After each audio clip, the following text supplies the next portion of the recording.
Hey everyone, welcome back to our channel. Today we've got a little bit of work in store for us this morning.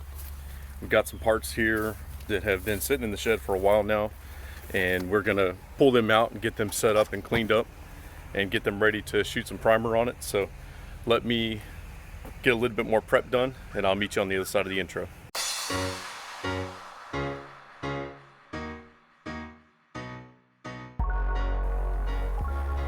Alright, so for anyone who hasn't been following along on the channel or the series, we've taken a 5-foot disc Harrow that we purchased with our original tractor, and we decided that it needed to be refurbished.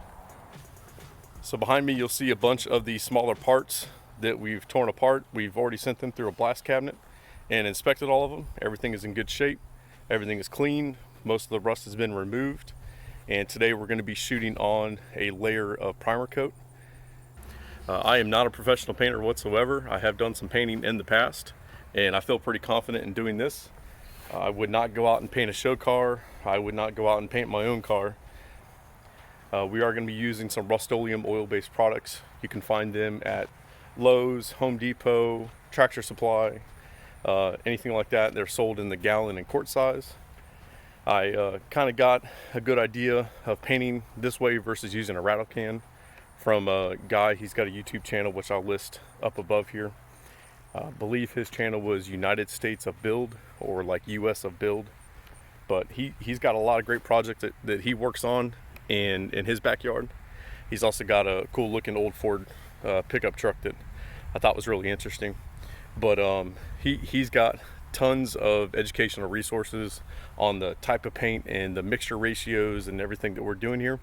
So I'm not really going to cover a lot of that, but I will go over and kind of show you exactly what we're using.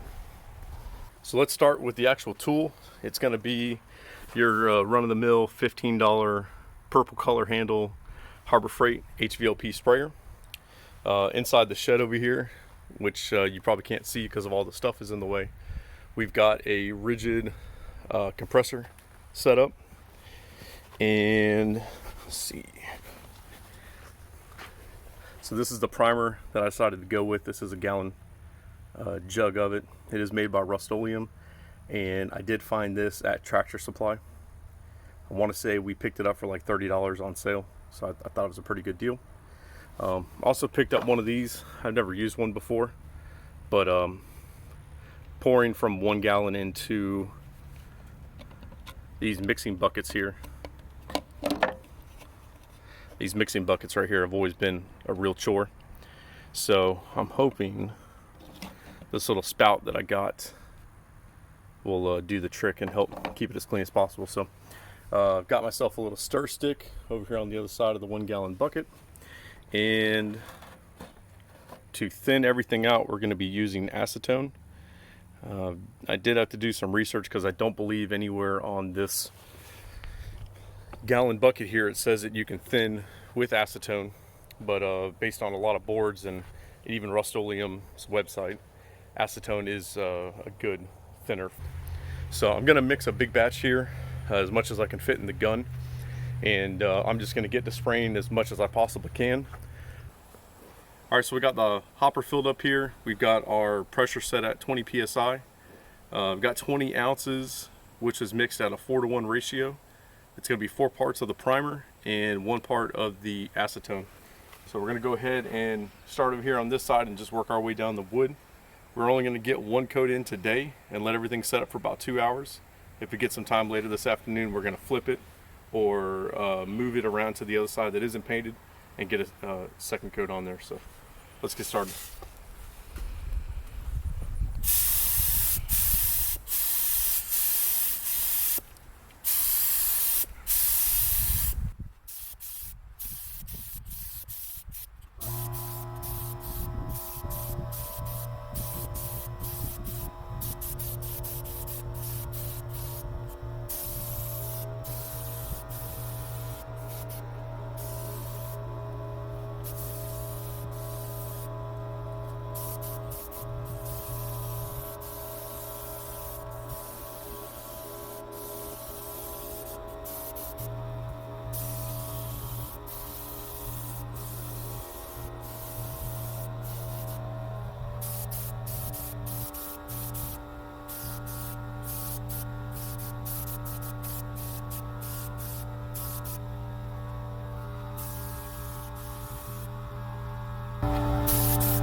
hate wearing that damn strap.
Another thing to keep in mind is also going to be your direction of the wind.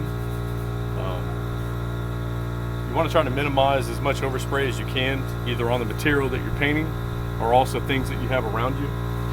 We've got absolutely nothing behind us. Today's forecast was wind coming out of the east, blowing to the west. So we parked all the cars and everything and kind of positioned this to where we wouldn't get anything on the house, which is behind my wife holding the camera, and the cars that are probably about 30 feet away behind her also. So if we do start to get a real heavy gust, I'm going to take a break and let that die down, and just so that I don't miss the material that we're actually trying to paint here.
Just got barely enough. Try to get one more coat on these details. I'm trying to cover the rest of these later when we get ready to go.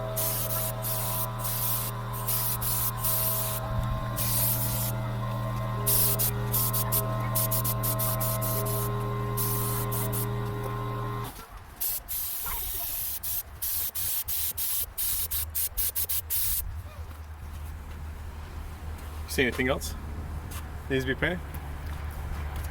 That one on the end might need it on the side. That one on the end? That one round piece. No, here, on this one. This middle one. So the round one on this, right there. This one? No, the last one. This one right here? Like on the side. These. Like between the two pieces. Yeah. Oh, shit.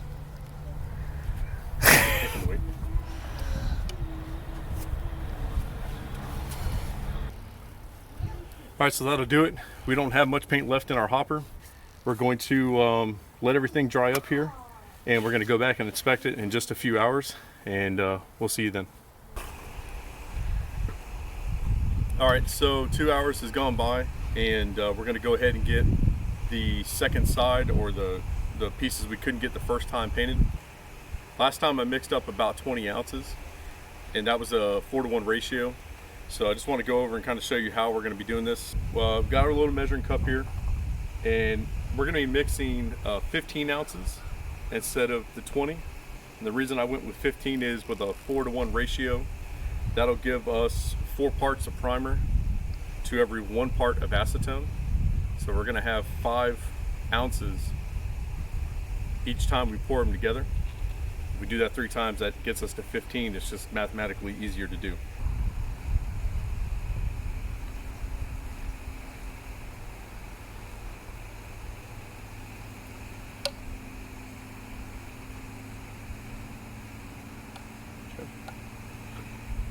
there is our 12 ounces.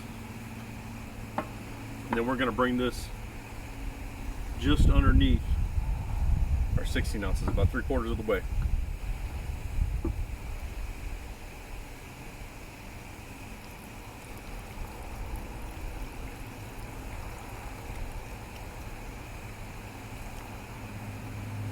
Okay, I think that's good. This is definitely not a science here. Take yourself a stir stick. Just get that stirred up nice and neat.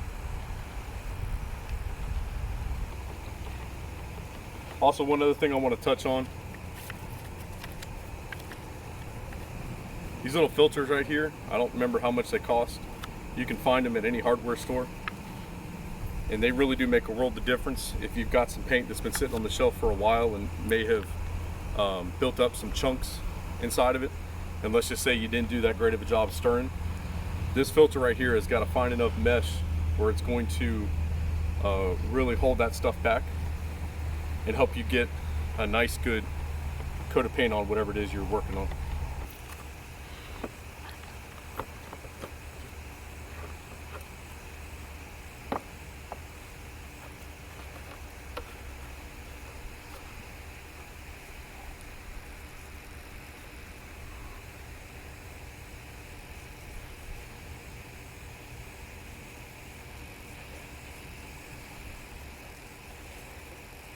So we've got all of our paint filled up. We've got our compressor kicking. Again, 15 ounces in here. We're gonna go reset the spray gun up into the correct pattern that we want to spray. We're gonna do that every time before we spray, because when we do go to clean it, we adjust a lot of this to push out as much fluid and clean all those airways out. So let's go get the gun set up and then we'll get ready to spray.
All right, so we are well past about 2 hours.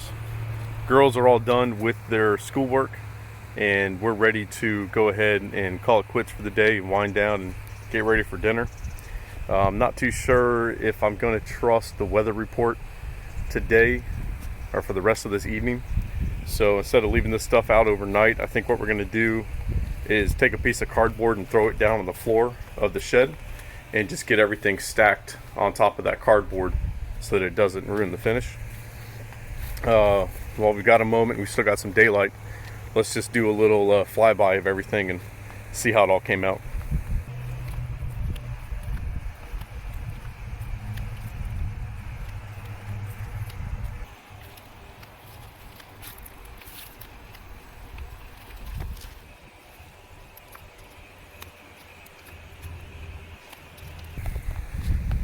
So just after doing a little bit of a visual inspection, I think the only thing we really need to focus on in this batch right here is going to be those U-bolts. For the most part, laying them flat on the board and trying to paint them did okay. I did pick them up the one time and shoot them on the inside, and that did fairly well, but I may take the worst out of that bunch and take some wire and wrap it around the threads and see if I can hang it from a nail and catch those spots that I just really can't reach. But for the most part, I'm really impressed with the Rustoleum product. That's not really fancy paint, but I think for what it cost and for what it is, it did fairly well. So we've still got some more work to do. Even though we've got all this painted up, we're not going to go right into putting color on it, which is going to be red and black. What we're going to do is pack away what we can in the shed, and then we're going to focus on some of the metal repair next that needs to be done. So we got a welder that's going to be coming, and I've also got to make a trip to get some supplies for that. So I think we are good to go ahead and cut the video off from here. I want to thank everyone again for joining us, and thank you for supporting us and watching our videos. If you would please give this video a like, comment below, and subscribe. And we definitely look forward to seeing you on the next one. Thank you guys again, and take care.